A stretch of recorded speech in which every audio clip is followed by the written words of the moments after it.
నమస్కారం. మీ అందరికీ బాను కథలలోకి స్వాగతం.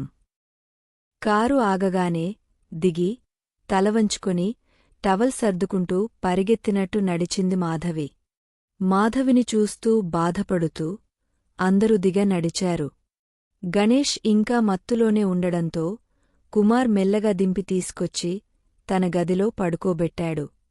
మాధవి లోపలికి వెళ్లి స్నానం చేసి రెడీ అయ్యేలోపు అందరూ ముఖం కడుక్కొని లోపలికి వచ్చారు.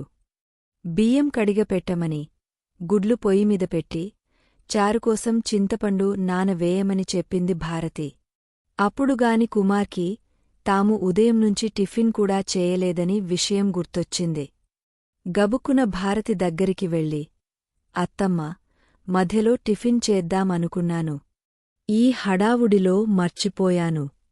మీరు ఎవరు నాకు గుర్తు చేయలేదు అని సంజాయిషీగా చెప్పాడు కుమార్. ఆకలేస్తే మేమే చెప్పేవాళ్లం కదరా, ఎందుకో మాకు కూడా ఆకలి వేయలేదు అని చెప్పింది భారతి. 1 గంటలో భోజనం రెడీ చేసింది మాలతి. ఆలోగా గణేష్ తప్ప మిగతా అందరూ స్నానాలు చేశారు.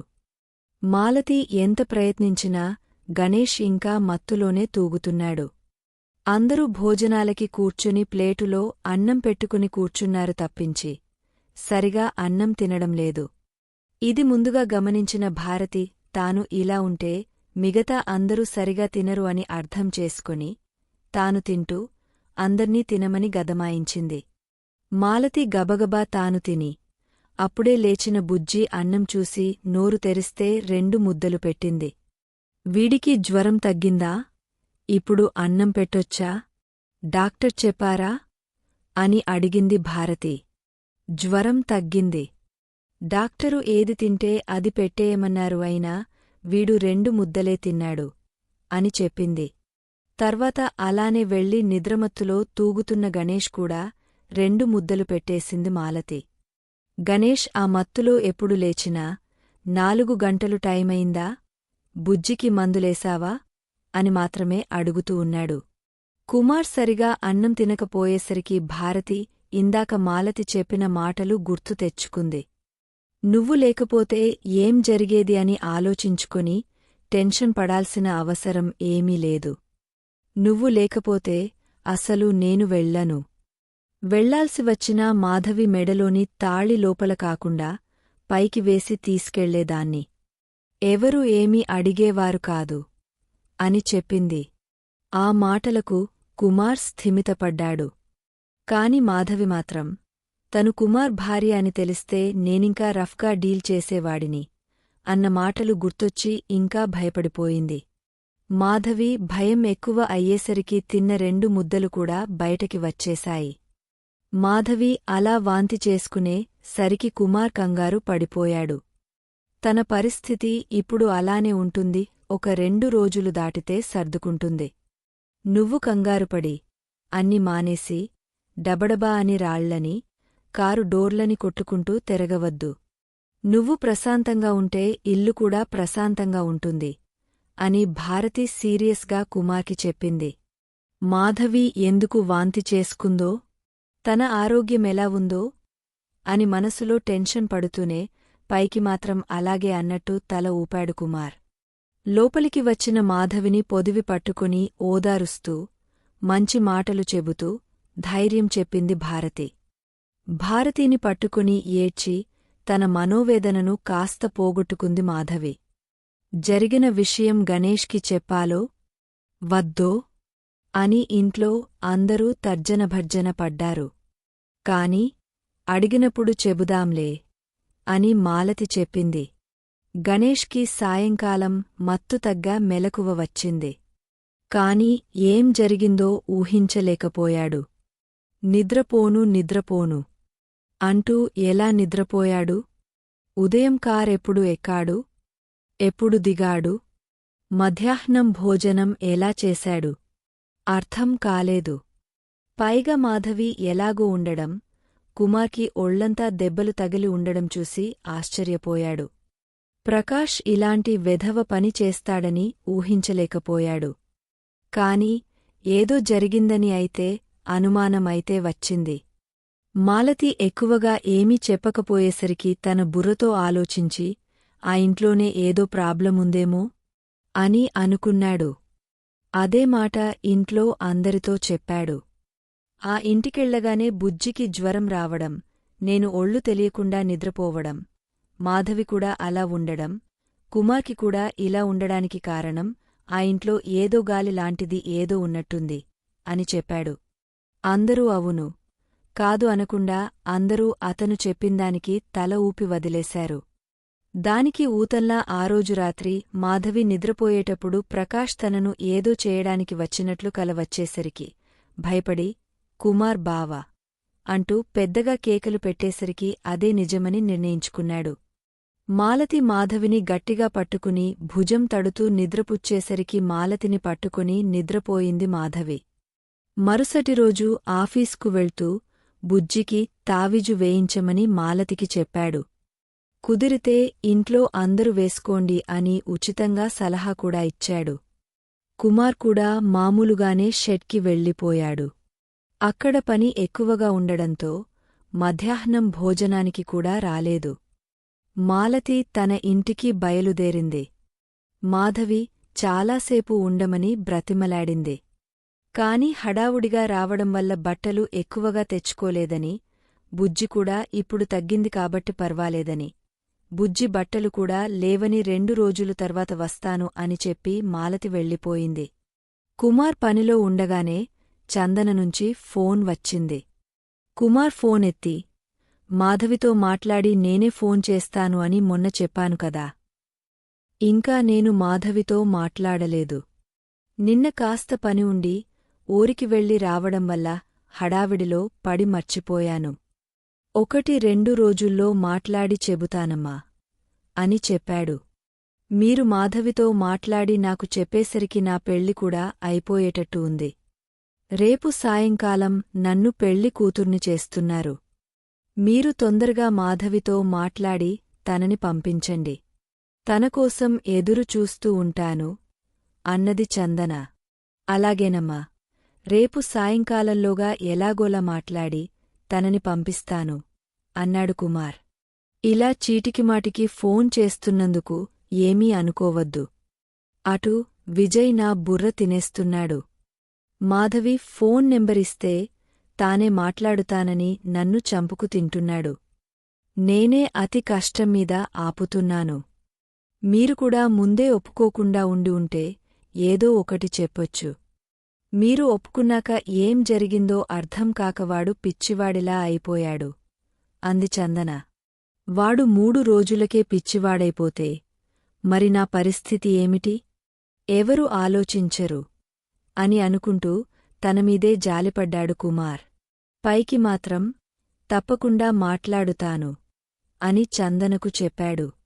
అసలే మాధవికి అలా జరగడం, తాను ఏడవడం, ఈరోజు అంతా పని ఉండడం, చందన ఫోన్ ఎత్తి విజయ్ గురించి మాట్లాడటం, మధ్యాహ్నం భోజనానికి కూడా వెళ్ళకపోవడంతో అలసటతో ఉన్న కుమార్ ఇంటికి వెళ్ళి ఏం ఆలోచించకుండా కిటికీలో పెట్టింది తిని మంచమీద పడుకున్నాడు.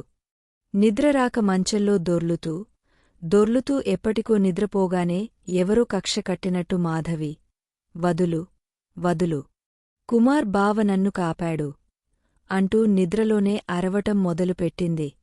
భారతి లేచి, మాధవి, నువ్వు ఇప్పుడు మన ఇంట్లో ఉన్నావు. నీకు ఏమీ జరగలేదు అని ఎంత అరచి దగ్గరకు తీసుకున్న మాధవి అరుపులు ఆపలేదు. ఎంతకీ మాధవి అరుపులు ఆపకపోయేసరికి కుమార్ బయటనుంచి మాధవి, మాధవి అని అరిచాడు. బావా నన్ను వచ్చి కాపాడు అని మాధవి అరుస్తూ ఉండేసరికి ఏం చేయాలో తోచక, అత్తమ్మ, వచ్చి తాళం తీయి అని అరిచాడు. భారతి వచ్చి తాళం తీయటమేంటి? ఒక్క సెకనులో కుమార్ ఆ రూంలోకి పరిగెత్తినట్టు నడుచుకుంటూ వెళ్లి మాధవిని 2 భుజాలతో లేపి హాల్లోకి తీసుకొచ్చి అక్కడున్న కుర్చీలో కూర్చోబెట్టాడు. తనను ఎవరో ఎత్తుకెళ్తున్నారేమో అని కంగారుగా అరుస్తూ కళ్ళు తెలిసిన మాధవికి ఎదురుగా కుమార్ కనిపించేసరికి ఆనందంతో, బావా, నువ్వు వచ్చేశావా? ఇంకెప్పుడు నువ్వు కాదు అన్న చోటకి వెళ్ళను.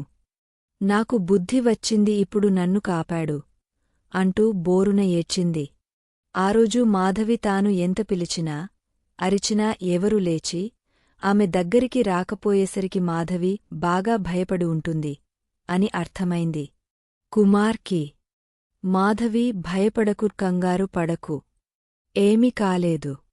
నువ్వు మన ఇంట్లో ఉన్నావు. నా దగ్గరే ఉన్నావు. ఇదిగో నేను ఇక్కడే ఉన్నాను. నన్ను దాటి ఎవరు నీ దగ్గరికి రారు అంటూ తన దగ్గర నిలబడి తలమీద చేతులు వేసి ఓదార్చాడు. మాధవి మళ్ళీ ఏడవటం మొదలుపెట్టింది. మాధవి, మొన్న రాత్రి ఒంగోలుకి వద్దు అంటే ఏడ్చావు. తీసుకెళ్ళాక భయపడి ఏడ్చావు. తిరిగి వచ్చాక మన ఇంట్లో కూడా ఇలా ఏడిస్తే ఎలా? నేను ఇంకా నిద్రపోవాలా? వద్దా? అసలే ఆ స్వీట్ తిన్నందుకు నాకు తెలియకుండానే పగలంతా నిద్ర వచ్చింది. చాలా కష్టపడి ఆపుకుంటూ ఇప్పటివరకు వచ్చాను. అదేమీ నిద్రో పడుకుందామని మంచంమీద వాలితే మాత్రం వచ్చి చావటం లేదు. ఎంతో కష్టపడి నిద్రపోతే వెంటనే నీ అరుపులతో, కేకలతో, ఏడుపులతో నన్ను లేపేశావు. ఇంక నేను ఈ రాత్రి నిద్రపోగలనా? నువ్వు అసలు ఎందుకు భయపడుతున్నావు? ఇది మన ఇల్లు. ఇక్కడికి ఎవరూ రారు. నువ్వు ధైర్యంగా ఉండు అని మృదువుగా చెప్పాడు. ఏమిటో బావా, పగలంతా బానే ఉంటుంది. రాత్రి అయ్యేసరికి వద్దన్నా అది గుర్తుకొచ్చి వణికిపోతున్నాను. నిద్రలో కూడా అదే గుర్తొస్తుంది. నువ్వు అమ్మ చెప్పినప్పుడు నేను వినాల్సింది. మొండిగా ఉండి వినలేదు. అందుకని నన్ను విడిచిపెట్టి వెళ్ళకు. మొన్న నువ్వు రాకపోతే నేను ఎంత భయపడ్డానో ఏడుస్తూనే మాధవి చెప్పింది. మిమ్మల్ని విడిచిపెట్టి నేను ఎక్కడికి వెళ్తాను మాధవి? నేను ఎక్కడికి వెళ్ళను. జాగ్రత్తగా మిమ్మల్ని చూసుకుంటాను. నువ్వు ఏడ్చి నేను సరిగా మిమ్మల్ని చూసుకోలేదు అన్న భావం నాకు ఇంకా పెంచవద్దు అనేసరికి మాధవి ఇంకేమీ మాట్లాడకుండా కుమార్ చేతులు పట్టుకుని గట్టిగా పట్టుకుని అక్కడ అలానే కళ్ళు మూసుకుంది. కుమార్ కూడా అలాగే కొంచెం సేపు కదలకుండా నిలబడ్డాడు. మరి కొంతసేపటికి కాళ్ళు నొప్పులు కలిగా అటు ఇటు చూసేసరికి గుమ్మం దగ్గర నిలబడి తమనే చూస్తున్న భారతి కనిపించింది. అయ్యో, అత్తమ్మని మర్చిపోయి నేను ఇలా మాధవి దగ్గరికి వచ్చేశాను. అత్తమ్మ ఏమనుకుంటుందో అని కొంచెం ఫీలయ్యాడు కుమార్. అత్తమ్మ, నువ్వు మాధవిని తీసుకుని లోపలికి వెళ్ళు. నేను అట్నుంచి గేటుకు తాళం వేస్తాను అని చెప్పాడు. ఇది మళ్ళీ ఏ అర్ధరాత్రి అరిస్తే పరిగెత్తుకుంటూ వస్తావా? ఇవాల్టికి ఇక్కడ ఇలాగే ఉండు అని చెప్పింది భారతి. ఇలా ఎలా ఉండను అత్తమ్మా? నేను కూడా అలసిపోయి ఉన్నాను. నిద్ర వస్తుంది అన్నాడు కుమార్ ఆవలిస్తూ. అది ఏడవగానే ఎగురుకుంటూ తీసుకెళ్ళావు. నిన్ను ఇక్కడే ఉండమని ఇప్పుడు కూడా ఏడుస్తుందిగా. ఉండు అంది భారతి. వద్దుంతమ్మా, వద్దు. నేను ఇక్కడ ఉంటే బాగోదు అన్నాడు. మరే, అతను పక్కింటోడి పెళ్ళాం. అందుకే అస్సలు బాగోదు. నోరు మూసుకొని ఇక్కడే ఉండు. నువ్వే కాదు, ఆ స్వీట్ నేను తిన్నాను. నాకు కూడా చచ్చేంత నిద్ర వస్తుంది. ఇదిగో నీకు కూడా ఇంకో కుర్చీ వేస్తాను. ఆ కుర్చీలో కూర్చుని బావ మరదలు సరసాలు ఆడుకోండి. అరిచి నా నిద్రపాడు చేయవద్దు అంది భారతి. దూరంగా ఉన్న ఇంకో కుర్చీ తీసుకొచ్చి కుమార్ దగ్గరగా వేసింది. తన గదిలోకి వెళ్లబోయింది. అత్తమ్మా, ఇలా వదిలిపెట్టి వెళ్ళిపోతావా అంటూ పెద్దగా అరిచాడు కుమార్.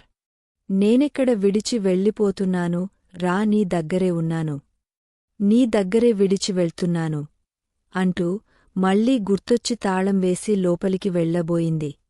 అత్తమ్మా, ఇది నీకు న్యాయం కాదు. నువ్వు మాధవిని తీసుకొని లోపలికి వెళ్ళు అన్నాడు సీరియస్గా. ఏంట్రా అంత సీరియస్గా చూస్తున్నావు? లేదంటే ఏం చేస్తావు? ఇంకా సీరియస్గా మొహం పెట్టి అంది భారతి. నేనేం చేయగలను అత్తమ్మా? నిన్ను నేను ఏమీ చేయలేననేగా ఈరోజు నాతో ఇలా ఆడుకుంటున్నావు. అయినా మాలతిని దీనికి తగ్గే వరకు ఉండమని చెప్పాల్సిందిగా అంటూ దీనంగా ముఖం పెట్టాడు. నీకు ఆ మొహం సూట్ కాదమ్మా, నువ్వు మామూలుగానే పెట్టు అయిన నేను చెప్పలేదా? మాలతిని ఉండమని మాధవి కూడా ఎంతగానో చెప్పింది. అయినా ఇక్కడుండమే దాని పనా? దాని మొగుడితో అది కాపురం చేయొద్దా? వెళ్ళని 2 రోజులు తర్వాత వస్తుందంటలే. కాని ముందు నీ చేతుల్లోంచి తన చెయ్యి తీసేయ్, అప్పుడు ఏం జరుగుతుందో చూడు అంది భారతి. మెల్లగా మాధవి చేతుల్లోనుంచి తన చెయ్యిని తీశాడు. వెంటనే మాధవి కళ్ళు తెరిచి మళ్ళీ చేయి గట్టిగా పట్టుకుని నిద్రపోయింది. ఏం జరిగిందో చూసావా? అందుకే నేను వెళ్ళిపోతాను అన్నాను. ఇందాక ఇది అరుస్తుందని భయపడొద్దు అని చెబుతూ పట్టుకుంటే ఎడాపెడా నన్ను తన్ని తోసేసింది. వెనకాల మంచం ఉంది కాబట్టి సరిపోయింది. లేదంటే నేను పడేదాన్ని. ఈ వయసులో పడి నడుము విరగొట్టుకొని మంచానికి అతుక్కుపోలేను. మీ గొడవ మీరు పడండి. నన్ను పడేసే ప్రోగ్రాం మాత్రం పెట్టుకోకండి అంటూ భారతి తన గదిలోకి వెళ్ళి పడుకుంది. కుమార్ ఇంకేమీ మాట్లాడలేక పక్కనున్న కుర్చీలో కూర్చుని మాధవి వంక చూశాడు. మాధవి కళ్ళు మూసుకొని అమాయకంగా తన చేతులు పట్టుకొని నిద్రపోతుంది. మాధవి తన దగ్గర ఉండేసరికి కుమార్కి కూడా టెన్షన్ తగ్గా. నిద్ర వచ్చేసరికి ఆ కుర్చీలోనే అలాగే నిద్రపోయాడు. ఇంకా ఉంది. ప్లీజ్ సపోర్ట్ చేయండి. అమూల్యమైన సలహాలను కామెంట్ల రూపంలో అందిస్తారని ఆశిస్తూ మీ ఎస్.జి. బాను. మీకు ఈ కథ నచ్చినట్లయితే లైక్ చేయండి, షేర్ చేయండి. ఇంకా బాను కథలును సబ్స్క్రైబ్ చేయడం మరిచిపోకండి. Thank you.